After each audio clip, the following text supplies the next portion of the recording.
Hi everyone, in today's I'm gonna explain to you how to send money through Zelle with Wells Fargo. So basically what you're gonna have to do in order to do that is to simply sign on and select transfer and pay on the desktop or pay and transfer on the mobile app from Wells Fargo.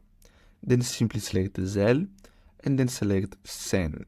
Now, what you're gonna have to do is simply select the recipient. Now, if you don't have any recipients, simply create a new contact within the app and then simply add their Zelle information.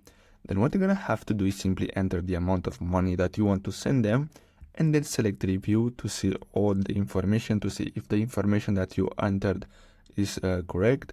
Then simply select send, and basically that's all you have to do in order to send money through Zelle with Wells Fargo.